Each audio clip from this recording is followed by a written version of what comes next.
पार्वती से बोले बाबा बोले अब हम क्या करें, हम तो भैया हार गए।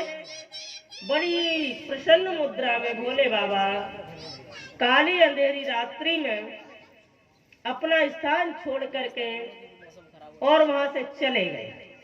नीलगिरी पर्वत पर जाकर के बैठे और उन्होंने जो भांग धतूरा इत्यादि घोट करके तपा करके पीते थे वही को तैयार कियो, घास फूस की और राख बनाई, पूरे शरीर पर राख मल ली अच्छे से।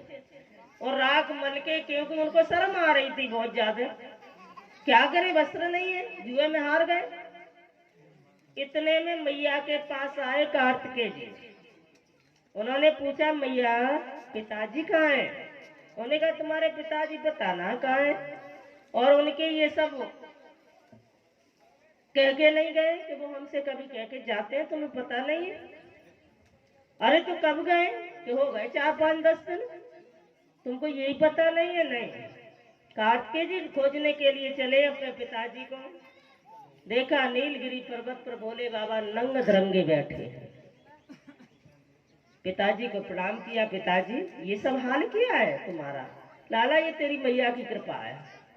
हाँ तेरी मैया ने सब कुछ जीत लिया, मेरे से मैं हार गए और सब कुछ हो, इसलिए यहाँ बैठा हूँ एकांत में। हाँ तो तुमने ये रूप क्या धारण कर लिया? क्या कर लिया? नागा बाबा का कर लिया? क्या कर लिया? लाला कहने लगे, कार्तिकेय जी कहने लगे पिताजी अगर मैं तुम्हारी कंठी माला डमरू छोटा चमीटा ला करके मैया से दे दूं तो कैसा रहेगा? बेटा जैसे बढ़िया कछु बात ना है। कार्तिकेय जी ने सोचा मैया भी नाराज ना हो, पिताजी भी नाराज ना हो, इनकी भी बेइज्जती ना हो, हमको जाकर के वही करना चाहिए। उन्होंने कहा मैया पिताजी तो हमें मिले नहीं, लेकिन चौरस होती क्या है? मेरी भी इच्छा है चौरस खेलने की, मेरे संग मैया थोड़ी देर चौरस खेल ले। मैया ने कही बड़ी अच्छी बात, छोटे बच्चे मैया से कुछ कहें तो मैया बहुत जल्दी तैयार हो जाए। कोई ऐसी माँ धरती की नहीं है जिसका बेटा बेटी बच्चा साथ में कुछ खेल खेले और वो अपने बच्चे को न जिताना चाहे। माँ की ममता इतनी विलक्षण है, वो हमेशा अपने बच्चे को जिताना चाहती है। चाह करके भी पार्वती जी कार्तिकेय जी के सामने चौरस में जो दाव रखने लगी तो सबसे पहले उन्होंने काम पिताजी की कंठी माला को पहले रखवाएंगे। पहले माला रखी, कार्तिकेय जी जीत गए। त्रिशूल रखा, जीत गए। डमरू रखा, जीत गए। सब कुछ जीत गए और लेकर के कार्तिकेय जी पिताजी के पास पहुंचे। लो हम तुम्हारे लिए सब वापस ले आए। ओ ये तो तुमने बहुत अच्छा किया। लेकिन पार्वती जी से दूर रहे रहे कई महीने व्यतीत हो गए भोले बाबा को। याद तो बहुत आती थी, लेकिन उन आभूषणों को, श्रृंगार को देख देख करके वो प्रणाम करके खुश होते थे। जिस दिन से कार्तिकेय जी चौरस में आभूषण जीत के गए हैं उसी दिन से रोना प्रारंभ हो गई मैया। इधर बोले बाबा फिर भी घर नहीं आए। गणेश भगवान आ गए। उसी पल गणेश जी ने कहा मैया तू काय को रो रही है, काय को सुस्त है, क्यों दुखी है? मैया ने कहा लाला गणेश अब तक तेरे पिताजी के यहाँ आभूषण कंठी माला रहते थे, मैं उनको देख के प्रणाम करके खुश होती थी, लेकिन अब वो भी चले गए इसलिए मैं दुखी हूँ। तो उन्होंने कहा ये तो 2 मिनट का काम है मेरा, मैया की आज्ञा पालन करना मेरा कर्म है। जब मैं मैया की आज्ञा से भोलेनाथ के साथ पिताजी के साथ युद्ध कर सकता हूँ, और युद्ध नहीं 36 पटके मारी भोले बाबा ने, ब्रह्मा जी की छाती में दंड प्रहार कर दिया, सारी भूत प्रेत सेना का उन्होंने काट छांट कर दिया, घायल कर दिए। तो माँ की आज्ञा मेरे लिए सर्वोपरि है। और इतना ही नहीं, उनकी आज्ञा से कार्तिकेय जी तो अपने वाहन को लेकर के गए ब्रह्मांड का चक्कर लगाने, लेकिन कार्तिकेय जी ने, गणेश जी ने सोचा कहा चक्कर में पड़ेंगे, सबसे बड़े देवता मैया वहां पर, अपनी मैया को चक्कर लगा लिया उन्होंने। और जब चक्कर लगा लियो तो गणेश जी प्रथम पूज्य हो गए। बड़े बुद्धि, बहुत बुद्धि है, क्योंकि मूषक वाहन है। और मूषक क्या है? मूसक का प्रतीक क्या है? जो निरंतर कट कट कट कट करता रहता है, लगा रहता है, उद्योग करता रहता है। उद्योग पे निरंतर कार्य करने वाले पे सवारी जो जीव करता है, उसकी बुद्धि निरंतर चलती रहती है।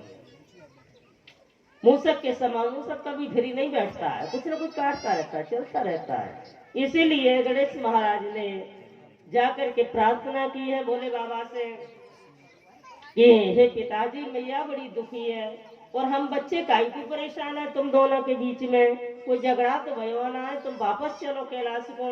लेकिन छोटे से बच्चे की बात मान के भोले बाबा चले तो सही, लेकिन उस वक्त नीलगिरी पर्वत बहुत दुखी है गयो और हाथ जोड़ के अपने रूप में प्रत्यक्ष प्रकट होकर के रोने लगे। पर्वतराज, भोलेनाथ, तुम मुझे छोड़ के जा रहे हो, अब मेरा वक्त कैसे गुजरेगा? तो उन्होंने कहा तुम चिंता मत करो, अपने प्रतिबिंब से निर्वस्त्र रूप में अपना दूसरा स्वरूप, सूक्ष्म रूप अपने साथ में लेकर के साकार रूप छोड़ करके भोलेनाथ वहां से कैलाश के लिए आते हैं। और उसी दिन से आज तक द्वारे अखाड़े के नागा संतों की संस्था इतनी बढ़ गई, इतना बढ़ गई कि कुंभ के मेला में जाकर के देखो करोड़ों की संख्या में नागा मिलेंगे, उसके बाद कहीं दिखाई नहीं देते, क्योंकि वो सबसे ज्यादा हिमालय और नीलगिरी की गुफाओं में रहते हैं। ये भगवान का साक्षात रूप है, प्रत्यक्ष रूप है। जो उसी दिन से उन्होंने जो भस्म लगाई थी, जो दिन के 12 बजे प्रारंभ की थी, सुबह ब्रह्म मुहूर्त में प्रारंभ की थी, और वही भस्म गिरती रही और नीचे पर्वतराज अपनी झोली में लेते रहे। और वक्त आने पर उन्होंने जागृत मूर्ति उज्जैन के अंदर वही भस्म आरती की भोलेनाथ की ब्रह्म मुहूर्त में। उस दिन से आज तक भोले बाबा के महाकाल जी के मंदिर में भस्म आरती होती है। उस भस्म आरती का जो दर्शन करते हैं, वो जीवन में, परिवार में खुशियां देने के लिए। दिन के 12 बजे जब आरती होती है भोलेनाथ की, वो आरोग्य यानी रोग नष्ट करने के लिए होती है। तो एक एक चीज भगवान की महत्वपूर्ण है भोले बाबा की। और बहुत सारी कथाएं आप बेलक पत्र, धतूर इत्यादि की सब सुन चुके हैं, कपूर इत्यादि की।